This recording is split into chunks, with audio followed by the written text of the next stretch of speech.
来留开空间，按住头，对这个走击，这个比较有效。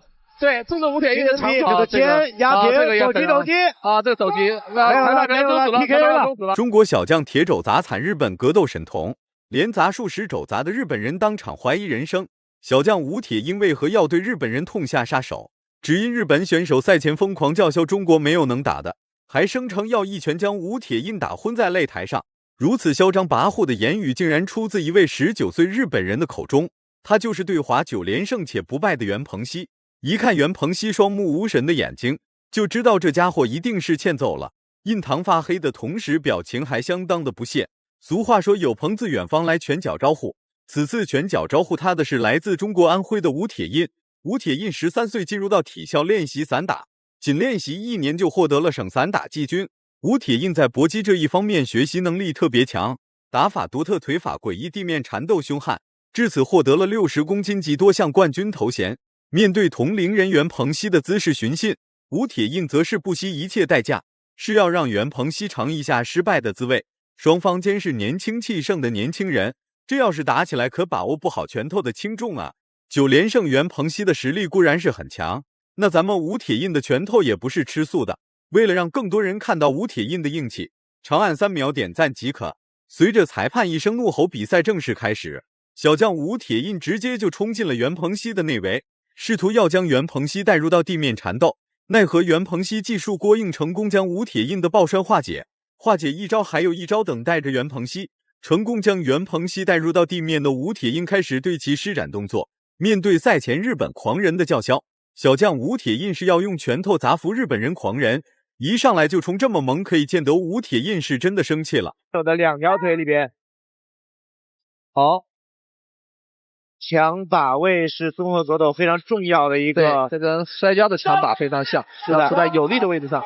好，双方因为在绳边没有办法继续实施地面的动作，所以要回到场地中央。这个要回到原来的动作上，对，而且要从2个人都互相认同的位置开始。对，直接走击。对，上次吴铁瑛就在这时候用走击降服了对方。对。其实，在综合格斗里面，封闭式防守不一定对下位选手是一个防卫的姿态，反而会遭到打击。这个是一定跟纯粹的倒伏柔术是不一样的。吴铁瑛的压制力相当的足，奈何袁鹏熙如何的进行挣扎，最终都是无果。民族情结极强的吴铁瑛已经按耐不住自己的拳头了，正在极力寻找有利位置来进行击打袁鹏熙。9连胜的袁鹏熙也不是吃不素的，面对吴铁瑛强大的压制力，表情不带有一丝改变的。我们来看，吴铁瑛可能要用他的走击，他要用砸走可能，但是呢，对方锁住他的2个胳膊。对方是做了一个半蝴蝶的防守，想要破坏上位选手吴铁瑛的重心。这个日本防守也很不错，其实。对的，控制住对手的腿、胯和手臂，基本上上位选手就没有优势了。有点危险，有点危险。日本选手的地面技术非常的娴熟，而且意识很好。对，他在控制他。我们看一下，腿越来越高，越来越高，进入了蝴蝶。吴铁瑛在过腿。如果能够想办法把2条腿从对方的双腿控制都拿出来，就有了优势位。对，但是有1条腿被牢牢的控制着，一直没有拿出来。而且因为这个位置被干扰的，也不太会形成特别好的打击的位置和空间。对，所以从这一段来，经过了2分钟多的纠缠，吴铁瑛依然没能攻破袁鹏熙的防线，裁判也看不下去了，让2位选手重新回到站立上对峙。小将可是二话没说，直接再次冲向袁鹏熙。袁鹏熙面对突如其来的抱摔，依然能面不改色的应对，随即一记带摔将吴铁瑛带入地面缠斗。吴铁瑛反应速度也十分的灵敏，迅速起身用足跟勾将袁鹏熙带入地面。吴铁瑛再次拿到地面有利位置，反观袁鹏熙不出意外的陷入了被动局面。吴铁瑛的民族情结也太严重了，对方的脖颈把吴铁瑛的头拉下来了，这样他没有空间打击了。进入到全封闭防守。对，刚才的话，这吴铁瑛还是打中了几次。肘击。现在日本选手在一块，可能要重新恢复到停肩位置上去，在下靠边了。裁判要干预了，因为这样下去没有办法做动作了，是从一个全封闭的侧身防守回到场地中央继续。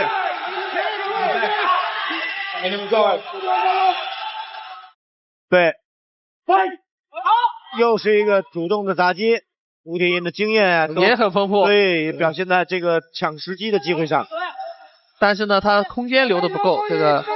大家可以看下位的日本选手在用手使劲的箍住吴铁印的头，对，不给他空间，要把他推开进去，把头推开。我觉得他是希望把那个手给他夹到对方的那个腿里面。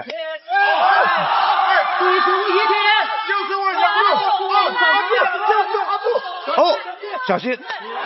好，这个时候不要把脖子留给对手。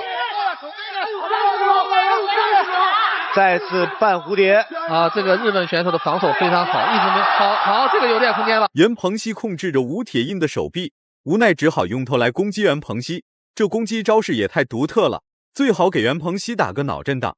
裁判终止比赛。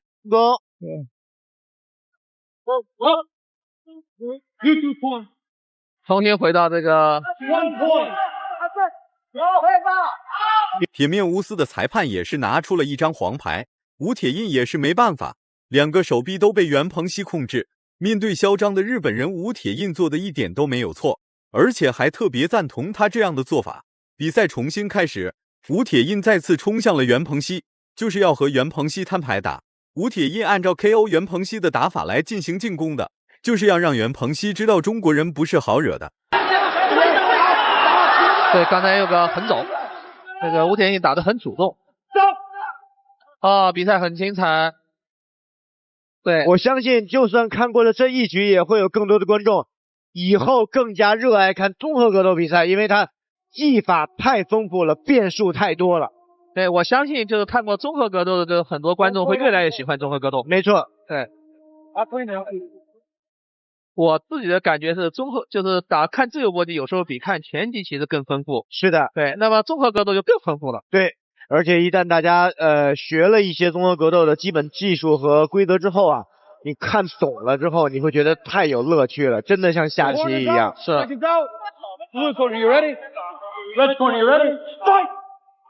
好，比赛进入到第二回合，吴铁印再次拿着重拳开始进攻袁鹏熙，连续的重拳和步伐压制，袁鹏熙不得不选择搂抱吴铁印。吴铁印强势用臂力将其掀翻，再次将袁鹏熙按在地上摩擦。看这架势，袁鹏熙也不像是一个9连胜的选手，像是一个丧家之犬被吴铁印牢牢地按在狂砸，非常难受，因为起不来，动不了，起不来，完全处于被动的位置，只能搂头。上位选手完全可以使用自己的体重压制住对手，而且还可以使用窒息或者反关节的技术来降服对手。当然，对手的经验非常丰富，马上要进入了蝴蝶盖了。这个砸击，刚才几个砸击非常有效，这个日本选手的这个鼻血流出来了，见伤了，对，见伤了。好，他起来了，对这个，这个有两个，但是不能够在这个时候用膝盖，因为绳脚的原因，还有二人在地面上没有太大的进展。裁判示意二人重新回到站立上，回到站立归回到站立。吴铁印可没想着要放过袁鹏熙，袁鹏熙也是被吴铁印强大的气场所压倒，一时间想不到办法来应对吴铁印。这个危险要回来，这个其实是不在选手意料范围之内的，因为重心失去平衡。对。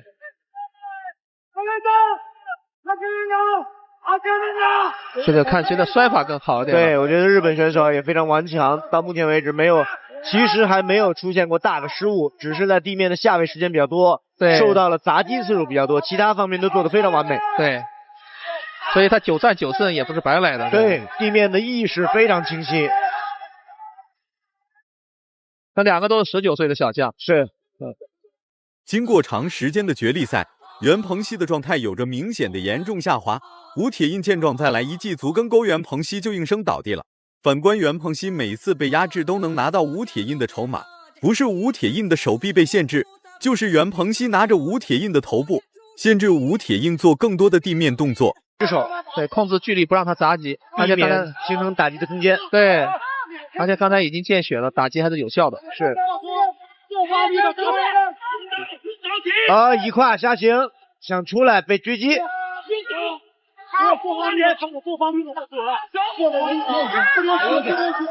吴铁印想要把头抬起来，用肘压住对手的脖颈，回到中间位置去。对，这个对双方的体能消耗都非常大，地面战非常消耗，非常消耗体能。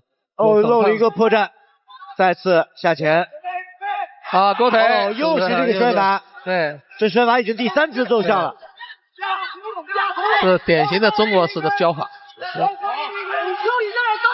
你看一下能不能从防守里面出来，一条腿出来了，自己的头被对手的手臂夹住出来，用手击，拳击，小的肘针的动作非常漂亮。对，这也是吴铁印的招牌的动作，但这次日本选手控制他的距离控制非常好，没有完全发挥出来。但其实对日本袁鹏熙的力量是真的大，体能续航也是真的强。无论吴铁印再怎么压制袁鹏熙，反观袁鹏熙都能找到机会进行挣脱，或者重新回到战里。还被说袁鹏熙9连胜的战绩还真不是摆着让看的，是真有那方面的实力。反观咱们小将吴铁印可丝毫不虚袁鹏熙，有了黄牌的加持，吴铁印的进攻变得更加的强势。现在吴铁印想赢比赛，只有提前结束比赛，点胜吴铁印根本就拿不到优势。现在还是半封闭，这可以走击，把手拉起来进行走击。日本选手只有固定这一条方法，他没有找到更好的在地面上应对的办法。所以对吴铁印来讲呢，他需要这个走击很重，找到机会，这个找到机会，对，能够连续。此时此刻的袁鹏熙已经双目无神了，就差双眼一闭，腿一蹬，遣送回国了。迅速爬起来，跪着走向裁判指定的位置。反观吴铁印已经迫不及待了，就像酣畅淋漓的大战一场。这个吴铁印他们包括这个严希波，对，要听裁判的指令。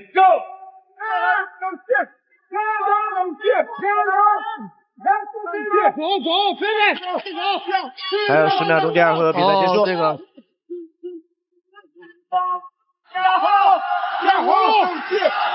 找机会就砸，找机会就砸。第2局比赛就还没有完惊心动魄，但是还没有找到完全降服日本对手的方法。对，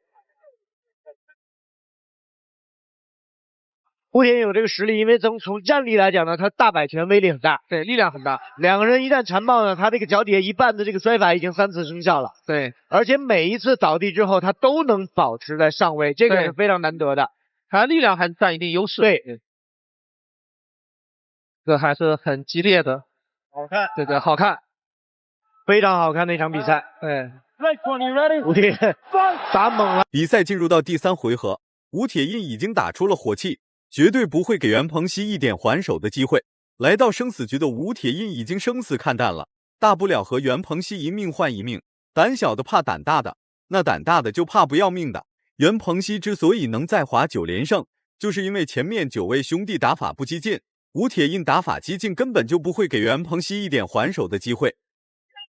这个过腿啊，不太容易，切膝过，成功出来了，可压了，提成，这个好，提成是极大的优势位置，日本选手马上起桥，来往上去，对，再次把它放到这个。经过了长达10几分钟的地面缠斗，双方的体能方面也是用尽了所有。